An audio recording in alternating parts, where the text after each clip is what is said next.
আমি সচক্ষে দেখেছি, বানানো গল্প না।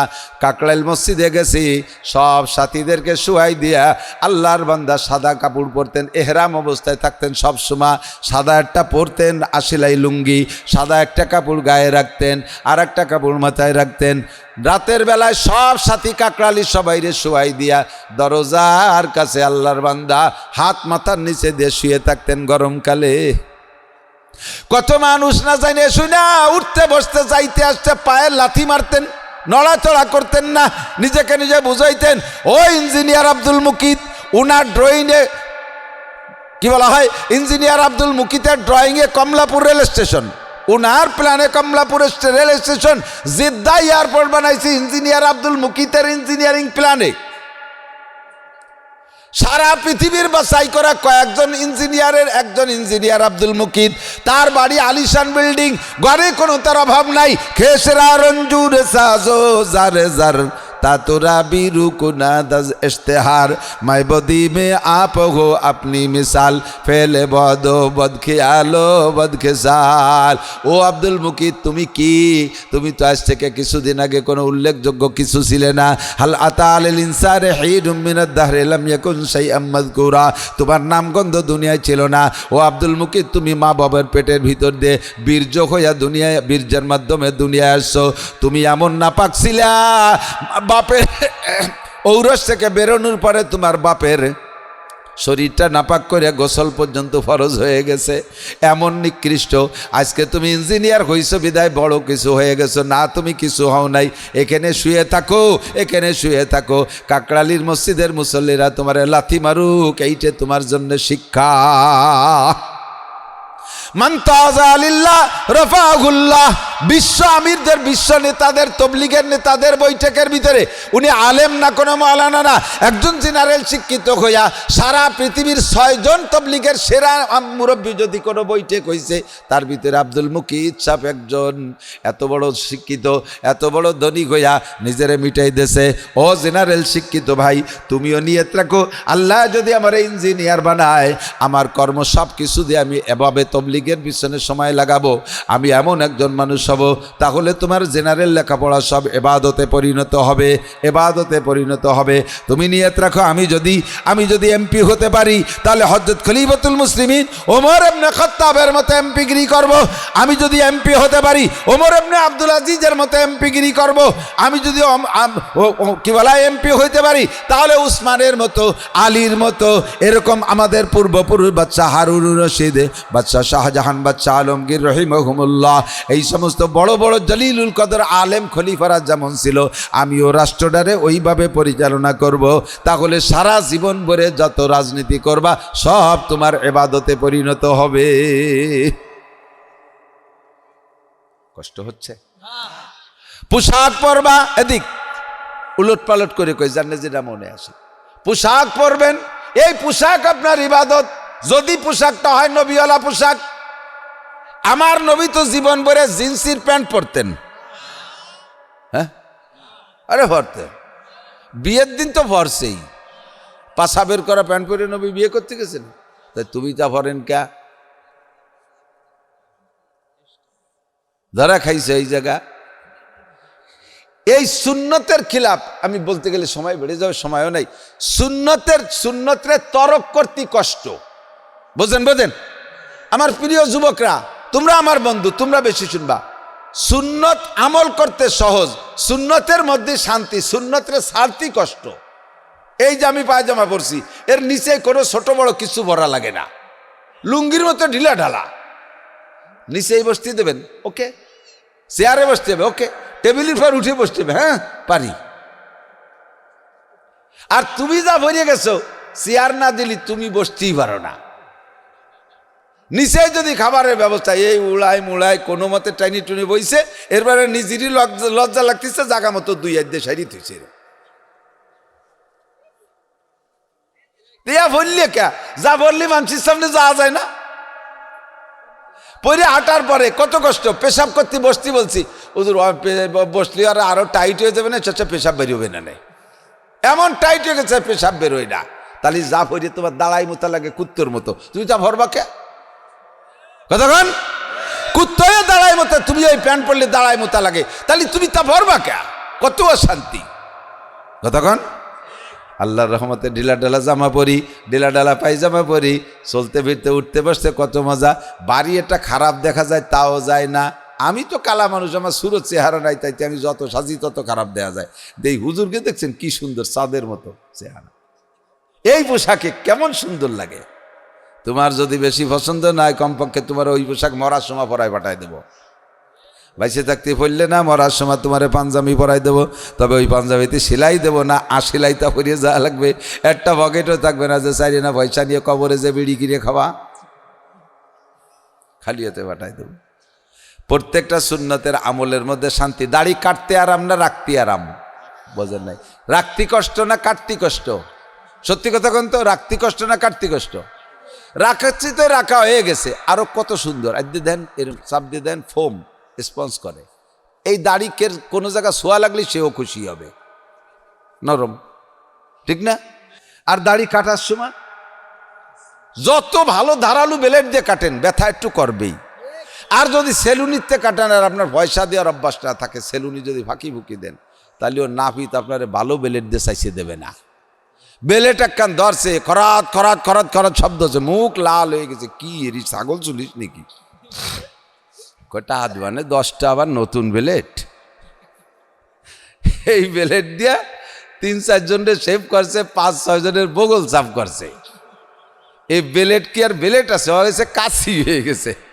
এই আল কাটা বেলেট দিয়ে তাই দিয়ে ওরে শাস্তিছে, মুখ খান লাল করে ফেলাইছে। কেসা ব্যথার ব্যথা।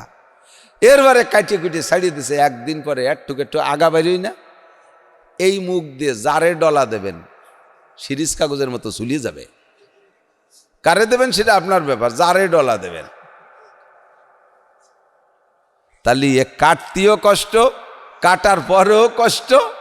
আর দাড়ি রাখলে, দাড়ির কাটার ভিতরে আর রাখার ভিতরে আর একটা বেশ কম। দাড়ি হলো ইমানের ডাল, প্রত্যেকটা সুন্নত ইমানের ডাল। আপনি টুপি মাথায় থাকতে, টুপি খোলা অবস্থায় যা বলতে পারবেন, মুখ দিয়ে যে আজে বাজে কথা বলতে পারবেন, টুপি পরা অবস্থায় তা পারবেন? যদি কেউরে গালাগালি করাই লাগে, একান্ত একটু গালাগালি করতে হবে, কিন্তু টুপি মাথায় বলে পারতিস না, বারবার কিটিমুটি টুপি মাথায় বলে পারতিস, টুপি মাথায় বলে পারতিস না, পরে দেখ যে আর ঠেয়াতে পারতিস না, পরে টুপি খুলি থুয়ে গালাগালি, ঠিক কিনা?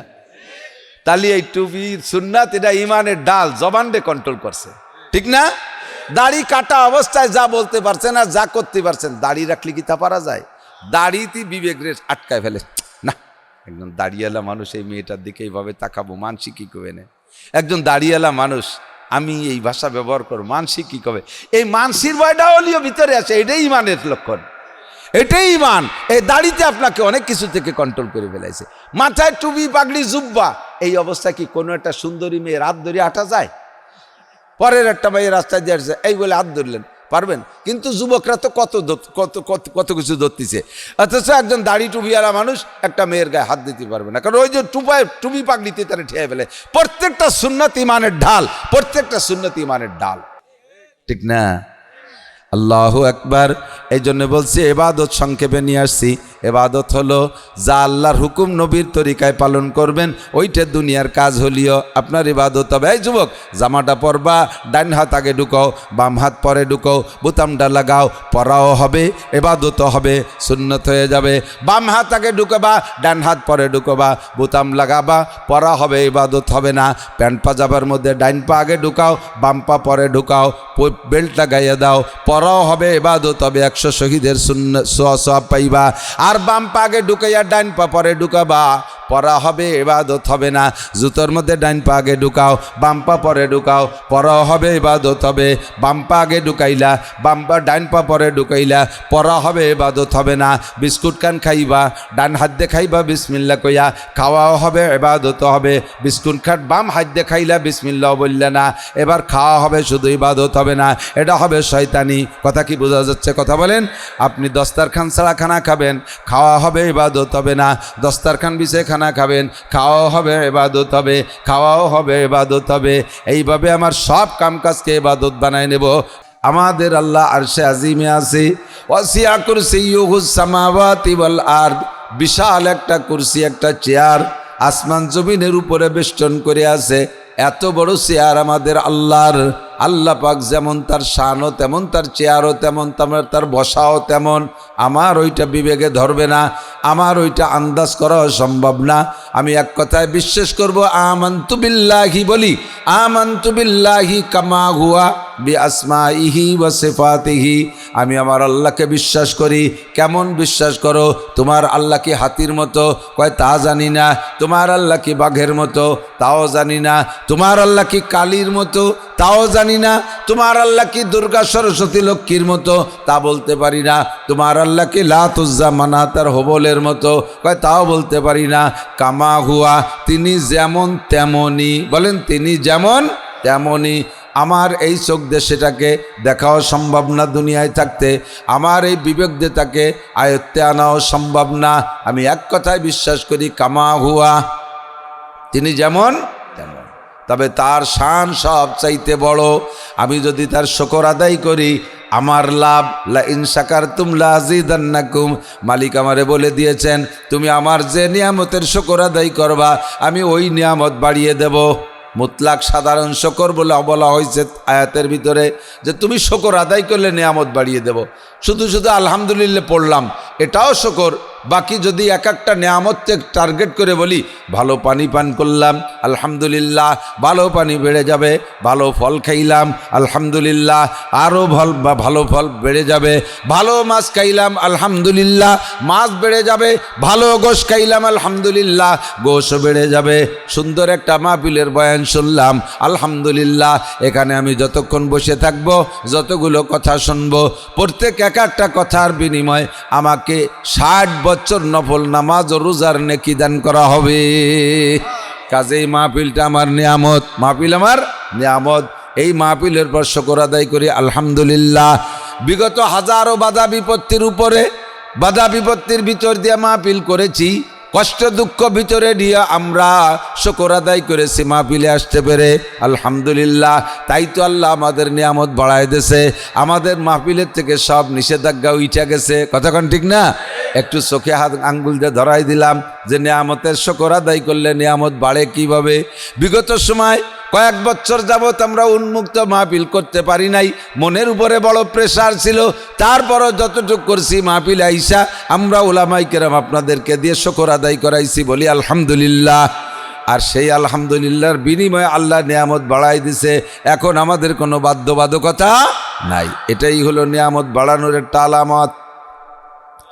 তবে প্রমাণ হলো, আমরা যদি নিয়ামতের শুকর আদায় করি, আল্লাহর কোনো পদমর্যাদা বাড়ে না, আল্লাহর কোনো সম্মানের উন্নতি অগ্রগতি হয় না। আল্লাহ যেখানে আছে সেখানেই থাকে। শুকর আদায় করলে শাকের অর্থাৎ শুকর গুজার যে শুকর আদায় করে লাভ তারই হয়। কথাক্ষণ একজন বড় লোক, শিল্পপতি, কোটিপতি, সে যেখানে আছে, আকিস সাহেব আছে, তারা জায়গায় আছে। আকিস সাহেবের কোনো উত্থান পতন নেই, বরঞ্চ উত্থানই আছে, বাড়তেই চালে আছে। আকিস সাহেব বা এরকম বড় লোকরা যদি কোনো গরিবরে 5,000 টাকা দেয়, ওই টাকা পাইয়ে আলহামদুলিল্লাহ আলহামদুলিল্লাহ, আপনার মতো কেউ নাই, জীবনে কেউ এত দেই নেই। এ দিলিয়াই শীতকালে এখন 80 টাকা দামের কম্বল দেয়, তাই যে ছাগলের জ্যাকেট বানাতে হয়। আর ওই রমজান এখন লুঙ্গি দেয়, তাই এক দোয়া দেওয়ার পরে মাল কেটে যায়, ওই এক্সরের মতো এপাশ ওপাশ সব দেয়া যায়। আপনার মতো এরকম কি? এইভাবে গুটিখানিক প্রশংসা করলে, এই তুই মাসে মাসে একবার যাস, নিয়ে আসিস, তুই মাসে একবার দেখা করিস, নিয়ে আসি, এই প্রশংসা বেড়ে গেছে। আর যদি এই 5,000 এই মানসি দেয় নাকি? যা তোর যে আনে দেয় সেই খাই গিয়ে তুই, ঠিক না? তাহলে শুকর আদায় করলে শাকেরের লাভ, মাশকুরের লাভ না। মাশকুর মানে যার শুকর আদায় করা হয় তাকে বলে মাশকুর। মাশকুরের লাভ নাই। শাকের মানে শুকর গুজার, শুকর যে করে তারই লাভ। তেমনই দুরূদ পড়লে আমার নবীর কোনো উন্নতি অগ্রগতি নাই। নবী যে হালাতে আছে সেই হালাতে আছে। সারা পৃথিবীর কেউ যদি দুরূদ ও সালাম না পাঠায়, আমার নবীর শান্তিরও কবরে অভাব নাই, কবরে শান্তির অভাব নাই, সম্মানের অভাব নাই। আল্লাহ পাক একবারই দিয়ে রাখছে মাকামে মাহমুদ। মাকামে মাহমুদ নবীর জন্য বরাদ্দ রেখেছেন, বলেন না সুবহানাল্লাহ। আমি আপনি দুরূদ না পড়লে মাকামে মাহমুদ থেকে নবী নেমে যাবেন তা না, নবী যেখানে আছে সেখানে থাকবে। তবে আমি আপনি যদি দুরূদ শরীফ পড়ি, আমার আপনার উপরে সঙ্গে সঙ্গে 10টি রহমত নাজিল হইয়া যায়। আর যে যেখানে থেকে বেশি বেশি দুরূদ পড়বেন, বেশি বেশি দুরূদ পড়লে বিপদ থেকে আল্লাহ মুক্তি দান করে, বেশি বেশি দুরূদ শরীফ পড়লে আল্লাহ গুনাহ মাফ কইরা দেয়, বেশি বেশি দুরূদ পড়লে শান্তি আর রহমত বাড়তে তালে থাকে। নবী আলাইহিস সালাতু ওয়াস সালামের রুহানি দোয়া, যে যে জায়গা বসে দুরূদ শরীফ পড়েন, জাগার ছবি, তারিখ, আপনার সব, আপনার নাম, আপনার বাপের নাম, পুরো অ্যাড্রেস ডাটা সব লেখা, জাগার ছবি সব ভিডিও ক্যামেরা কইরা ফেরেশতারা নবী আলাইহিস সালামের রওজায় পৌঁছাইয়া দেয়। হুজুর বলেন মান সাল্লা আলাইয়া ইনদা কবরি, বুঝেন, মান সাল্লা আলাইয়া ইনদা কবরি, যদি কেউ আমার কবরের কাছে আইসা সালাম দেয়, আমি জীবদ্দশায় জীবিত থাকতে যেমন যতটুক দূর থেকে কেউ ডাক দিলে আমি শুনতাম, আমার নবী তো গায়েব জানেন না। নবী পাক সম্পর্কে আল্লাহ বলেন কুল্লাউ কুনতু আলামুল গায়বা লাস্তাকসারতু মিনাল খায়র, কোরআন শরীফের আয়াত। হে নবী, উম্মতকে বলে দেন তারা ভুলের মধ্যে পড়ে যেতে পারে অথবা ভুলের মধ্যে থাকতে পারে, যে আপনিও মনে হয় গায়েব জানেন, অদৃশ্যের খবর বলতে পারেন, তাদের এই ভুলটা ভাঙ্গায় দেন। আপনি বলে দেন লাউ কুনতু আলামুল গায়বা, আমি যদি গায়েব জানতাম, লাস্তাকসারতু মিনাল খায়র, তাহলে দুনিয়ার যত কল্যাণ সব আমি অর্জন করতাম, একটা অকল্যাণ আমাকে স্পর্শ করতে পারতো না। আমি যদি গায়েব জানতাম, ওহুদের মাঠে যাই আমি পাথরের আঘাত খাইতাম না, কারণ আগেরটা আমার জানা থাকতো এই দিক থেকে পাথর আসবে, আমি সে জায়গা যাইতাম না, আমি দাঁত ভাঙ্গা খাইতাম না, আমি হেলমেট ভাঙ্গা খাইতাম না। তাইবে গেলে ওই দিন মার খাবো, জানে শুনে কোনো মার খাওয়ার জায়গা জায়েজ একা একা এভাবে অসতর্কতার সাথে যা জায়েজ নাই, সতর্কতার সাথে যার পরে যদি এসে যায় সেটা ভিন্ন কথা। আমি যদি আগের থেকে জানতাম তাইবে গেলে মার খাবো, তাহলে ওভাবে আমি যাইতাম না, 40-50 জন সাহাবা আমি সাথে নিয়ে যাইতাম। প্রমাণ করে নবী গায়েব জানেন না। কথা বলেন। হুজুর বলেন আমি জীবদ্দশায় যে যতটুক দূরের থেকে কথা বললে আমি শুনতাম। আমার নবী মক্কায় বসে থাকেন, মদিনায় বসে থাকেন, চীন জাপানের থেকে ডাক দিলে নবী কিন্তু শুনতেন না। মানবিক যোগ্যতা হিসেবে যতটুক দূর থেকে জীবদ্দশায় ডাক দিলে আমি শুনতাম। আমি কবরে যাওয়ার পরে আমার উম্মত অতটুক দূর থেকে সালাম দিলে আমি শুনবো। মান সাল্লা আলাইয়া ইনদা কবরি, আমি হায়াতুন নবী, আমি কবরে শুয়ে থাকি, কবরে শুয়ে থাকবো, যে আমার কবরের কাছে গিয়ে দুরূদ ও সালাম পড়বে আমি শুনবো, আর আমি সাথে সাথে জবাব দিয়ে দেব। যার কান আছে সে আমার জবাব শুনবে, যার চোখ আছে সে আমার হাতের মুসাফাও দেখবে। সৈয়দ আহমদ রেফাই রহমাতুল্লাহ আলাইহির ওয়াকিয়া, পাকিস্তানের চিফ জাস্টিস মুফতি তকি সাবদা আহমদ বরকাতুহুম উনার ইসলাহি কুতুবাতের মধ্যে লিখেছেন, আমি উনার ওখান থেকে শুনে দেখেছি, পড়েছি নিজি চোখে। উনি বলেন সৈয়দ আহমদ রেফাই উনি অত্যন্ত গরিব একজন আল্লাহওয়ালা বুজুর্গ ছিলেন, আল্লাহর বড় আশেক এবং আশেকে রসুল ছিলেন। আমাদের দেশের আশেকে রসুলের মতো না, সারা বছর নামাজ নাই, রোজা নাই, হজ নাই, জাকাত নাই, ফরজ নাই, ওয়াজিব নাই, সুন্নত নাই, মুস্তাহাব নাই, দাঁড়ায় মতে খাড়ায় খায়, আইটে আইটে পায়খানা করে, দাড়ি নাই, টুপি নাই, পাগড়ি নাই, ওয়ালের গায়ে একটু আশেকে রসুল রেখে একটু রং মাখায় আর মিছিল দেয়, তার নাম আশেকে রসুল বানাইছে। এরা আশেকে রসুল না ধোঁকাবাজ? সবাই বলেন তো কি বাজ? ঠিক কি ঠিক না? রসুলের আশেক প্রমাণ হইতে হলে রসুলের সুন্নাত তোমার আপাদ মস্তক থাকতে হবে। তো কুজাবা সুন্নতে আহমদ কো যা বা মোহাম্মদ কাইবুয়াদ নিসবত তুরা। ও মুসলমান, তুমি কোন জায়গা, রসুলের সুন্নত কোন জায়গা? তোমার চুল কটা রসুলের সুন্নতের সাথে মেশে না, তোমার চুল মেশে ইংরেজদের সাথে, পশ্চিমাদের সাথে। তোমার প্যান্ট রসুলের পাজামার সাথে মেলে না, তোমার প্যান্ট মেলে পশ্চিমাদের প্যান্ট পাজামার সাথে। আরে তোমার গেঞ্জি নবিয়া পাকের গেঞ্জির সাথে মেলে না, তোমার গেঞ্জি মেলে ডোনাল্ডে কি বলা হয় মেসি আর নেইমারের সাথে, ফুটবলের প্লেয়ারদের সাথে। তোমার জামা কাপড় মেশে না, ও মহিলা তোমার পোশাক মেশে না নবীর পরিবারের পোশাকের সাথে। তোমার পোশাক মিল খায় চলচ্চিত্রের নায়িকাদের সাথে। তোমার খাওয়া দাওয়া উঠা বসা কোনো কিছু নবীর সাথে মেশে না, তোমার সব মেলে ইহুদ নাসারাদের সাথে। তু কুজা বা সুন্নতে আহমদ কুজা বা মোহাম্মদ কাইবুয়াদ নিসবত তুরা। কলব মে সোজ नहीं, रूह में एहसास नहीं। अरे कल्ब में सोज नहीं, रूह में एहसास नहीं। कुछ भी पैगाम मोहम्मद का तुझे पास नहीं, कुछ भी पैगाम मोहम्मद का तुझे पास नहीं। অন্তরে জ্বালা নাই, শরীরে সুন্নত নাই। এদিক অন্তরে জ্বালা নাই, শরীরে সুন্নত নাই। মুখে শুধু ইশকে রসুল, মুখে শুধু আশেকে রসুল। এমন আশেকে রসুল না